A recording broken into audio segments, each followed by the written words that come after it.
This conference will now be recorded. All right, Math 211 students, this is the 3.5 video, part 2 now.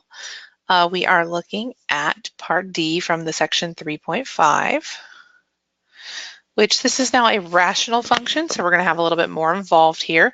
The first thing I usually start out with these is I ask myself, can they be reduced? Just so I know what's going to be going on. I can plot an x on the top, and on the bottom I can factor that into x, or excuse me, 5 plus x, because the 25 is coming first, and 5 minus x.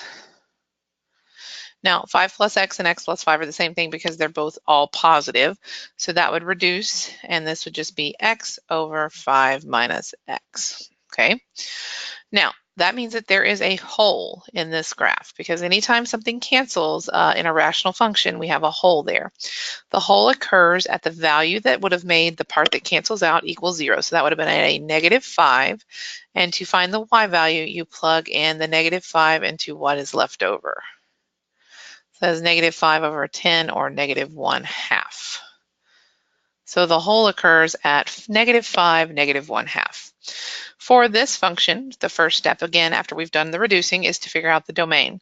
Now, the domain is what was undefined in the original function, which would have been both a -5 and a +5. So it's before you canceled. So that means we're continuous from negative and infinity to -5, and then from -5 to 5, and then from 5 to infinity. We have to skip over -5 and +5. Number 2 asks us about intercepts.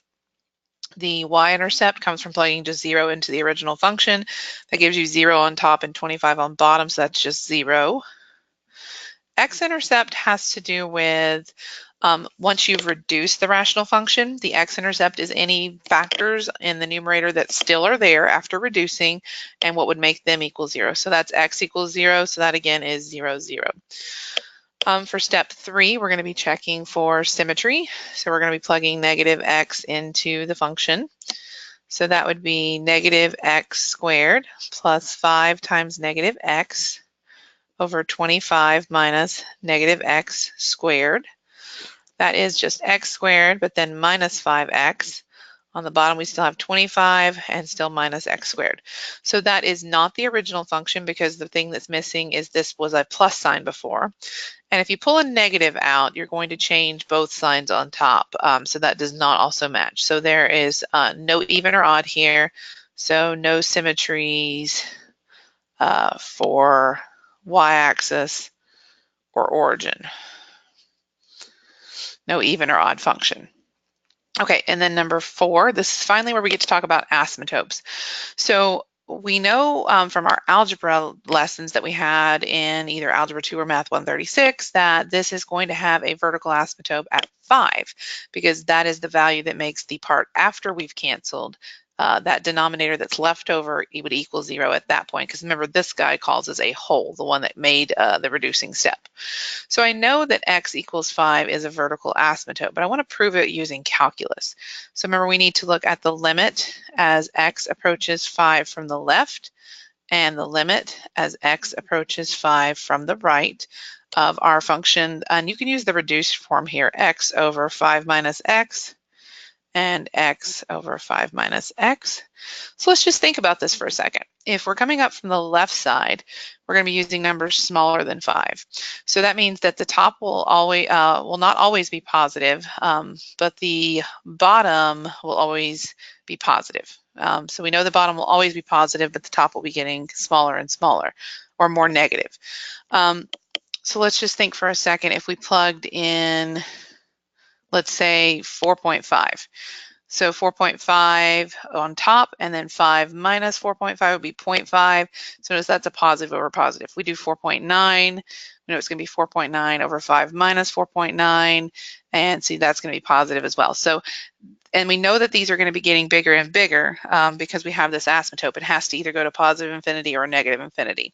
So that means this guy is going to positive infinity. And you can check that. You could do a table. On this side, we notice that we're going to be using numbers bigger than 5. So this means that the bottom is going to be negative, but the top is going to be positive. So it's going to be going to the negative infinity. And again, if you want to check it, you could pick numbers that are approaching 5. So you could use like 5.1, 5.01, 5.001, and just check that those get more and more negative as we go. And then we want to look at whether or not we have horizontal or slanted asymptotes. And remember, to check for horizontal asymptotes, we need to look at the limit as x approaches either positive or negative infinity. And remember, we do that by using the idea that if we know the highest degree in the denominator, that if we divide everything by that, we'll be able to evaluate that limit, hopefully. And if we get a value or a real number, we know it's a horizontal asymptote. If we get something like infinity, it is not going to be a horizontal asymptote. So if we divide everything by x, because that's the highest power in the bottom, this would be the limit as x approaches either the positive or negative infinity of 1 over 5 over x minus 1. And we know that as anything that is a fraction with a number over x is getting larger and larger x's in the bottom, then that's going to go to 0. So this is 1 over 0 minus 1, which is negative 1. So we have a horizontal asymptote of y equals negative 1.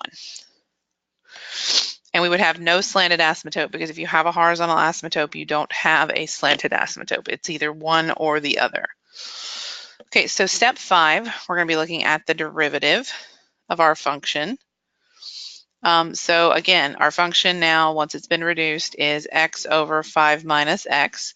So if we take the derivative of that, that would be bottom times derivative of the top minus top times derivative of the bottom, which is just negative 1, all over bottom squared.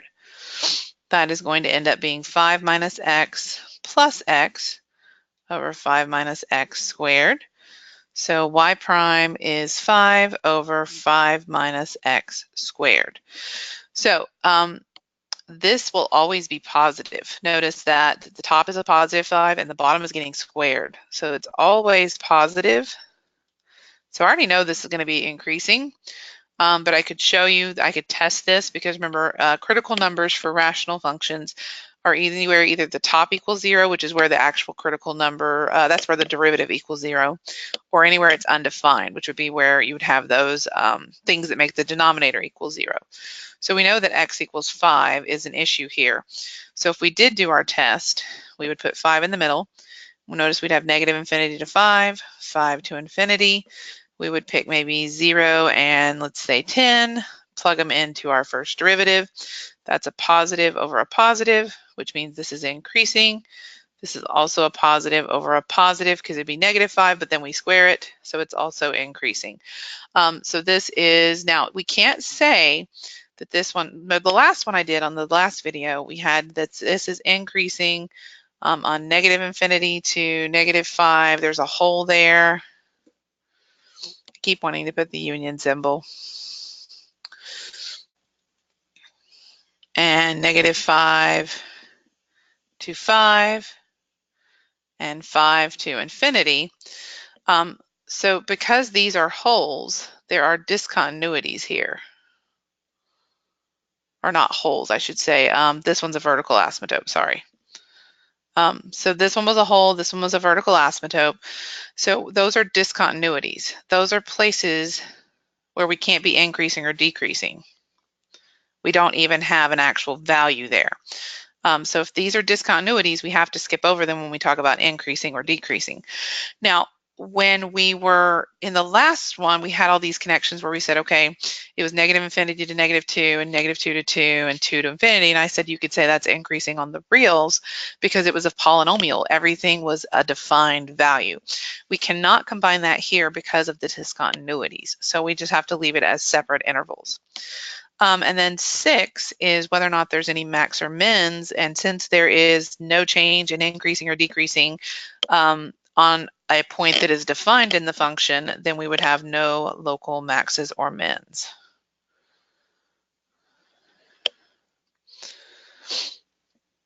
Okay, and then for 7, which is step 7, means we need to take the second derivative. You could rewrite this guy, the first derivative, as 5 times 5 minus x to the negative 2. So then our second derivative would be negative 10 times 5 minus x to the negative 3, because we lose a power, and then we have to times it by the derivative on the inside, which is a negative 1. So y double prime ends up actually being 10 over 5 minus x to the third. Again, we're checking now for concavity. So we're looking at where are we concave up or concave down. So again, if you think of this being undefined here at 5 and we test that, we would have negative infinity to 5, noticing there is a hole at negative 5, don't forget about him, and 5 to infinity. So when we test this, we would have, let's say, 0 and 6 again, plug them into the second derivative. If we plug in 0, we're going to get a positive overall. If we plug in 6, though, that's a negative 1 on the bottom cube. That's going to be negative, so that comes out negative. So this is concave up, and this is concave down. When we write, though, our intervals, we need to remember that hole. So this is concave up on negative infinity to negative 5, and then negative 5 to 5. So that's where that hole is. And then we are concave down on 5 to infinity. Okay, and yes, there is a flip here from concave up and concave down, but that is not an inflection point, because inflection points have to occur at points where the function is actually defined, and 5, remember, is an asymptote, so it is not defined there. All right, so let's go ahead and plot what we know about this one. So y-intercept and x-intercept both happen at 0, 0. There's that vertical asymptote at 5, so 1, 2, 3, 4, 5. We draw that in as a dashed line and we label it x equals 5. We found out that we did have a horizontal asymptote at, where did we find that? Negative 1. So negative 1, y equals negative 1. We have a hole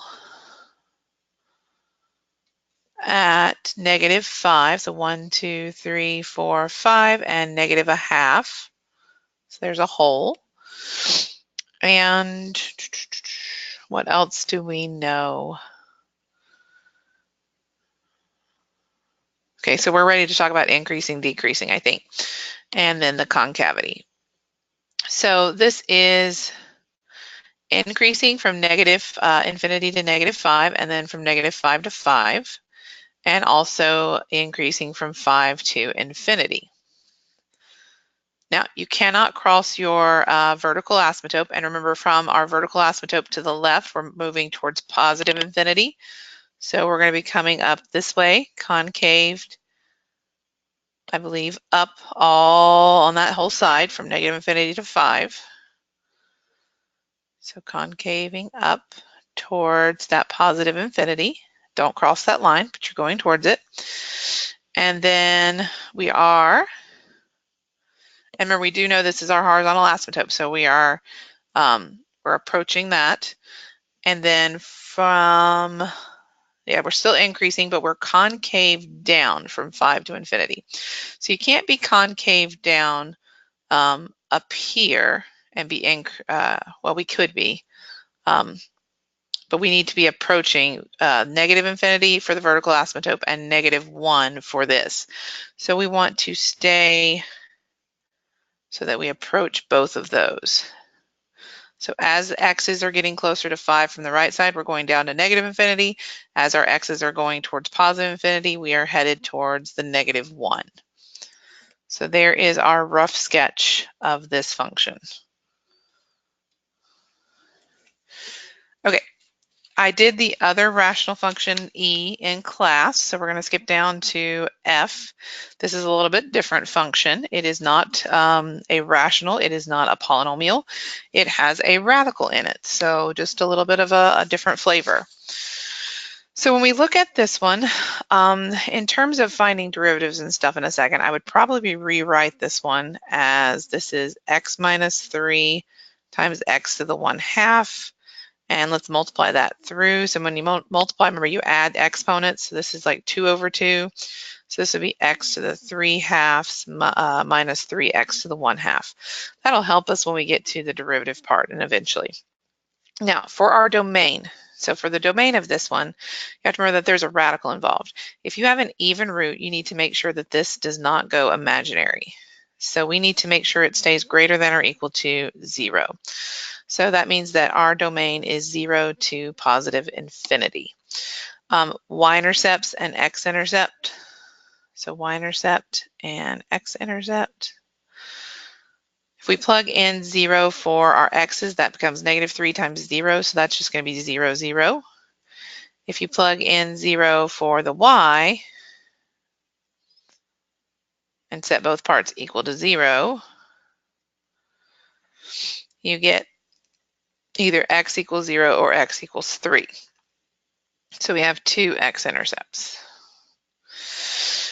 For the checking for the symmetries, first of all, I know that we're not going to have them because to have y-axis symmetry, you have to be able to cross on both sides of the y-axis, which we are only on one side, and there's no way to have origin symmetry either with that. So just know that it's not going to work already, but I'm going to go ahead and do the check. If we plug in a negative x for both parts, first of all, that could be imaginary now because we've got our domain being 0. And this right here turns into an x plus 3 when you pull out that -1. So this is just no. All right. And then we have no asymptotes because this is not a rational function. There is no place where we would be undefined in this function except for the places where we would have imaginary numbers, but imaginary numbers, remember, are not asymptotes. So let's look at 5. We're going to take that derivative. So y prime, we're going to go up to this version. So that would be 3/2 x to the 1/2 minus 3/2 x to the -1/2.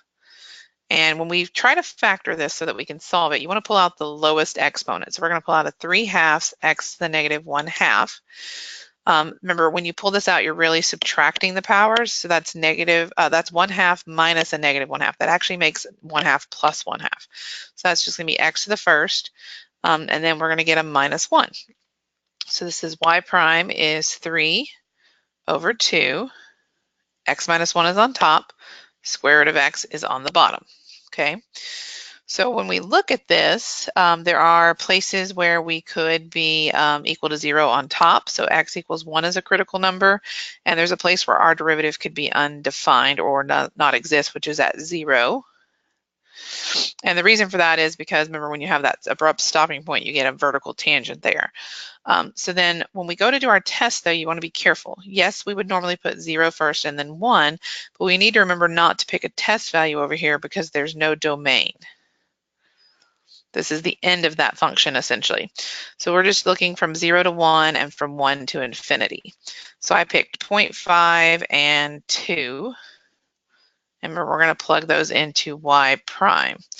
So if we plug in 0.5, the top comes out negative and the bottom comes out positive. So that's a negative divided by a positive, which is a negative, which in the first derivative means that this is a decreasing region.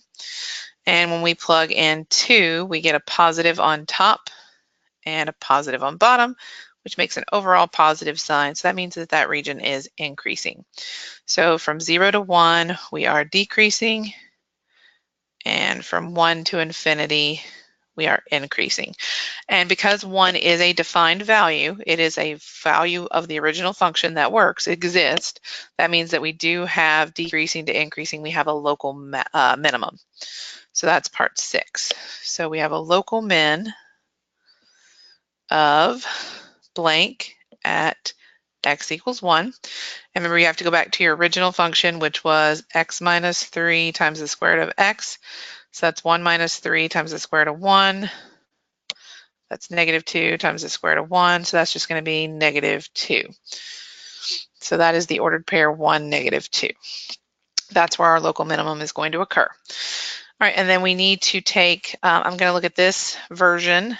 So this is for part 7. So we're going to look at this, and we're going to take the second derivative. So 3/2 times 1/2 is 3/4, and we have to subtract a power, so that's going to be -1/2. And then -3/2 times -1/2 is going to be +3/4. Subtract a power again, that's -3/2.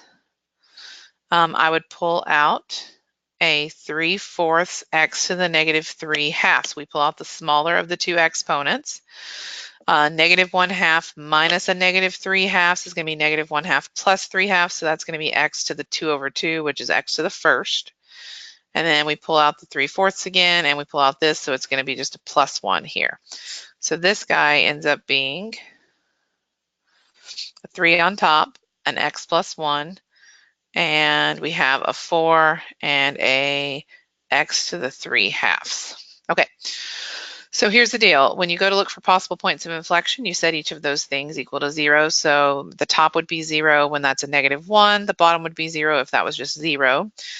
This guy right here is not in our domain. He's not even in our function, so can't use that one. And 0, so if we just test what's going on this side of 0, remember nothing to the left of it. So this is 0 to infinity, so we're checking for concavity. We're using the second derivative. Let's plug in 1. So if we plug in 1 into the second derivative, that would be a positive on top and a positive on bottom, which means it's an overall positive. So that means that it is concave up. So we're concave up from 0 to infinity. No point of inflection because there's no change of the bowl. So there's nowhere that happens. So let's graph what this looks like. So we have 0, 0 is a point. We also have that 3, 0 is a point. We have a local minimum at 1, -2. We know that our graph is decreasing from 0 to 1, and that's the minimum, so that makes sense, and it is concave up the whole domain. So this is decreasing and concave up, and then it is then increasing the rest of the way of the function and still concave up. So there is the graph. So that's part 8. All right, and that is the end of this one. So 2 extra examples for you guys.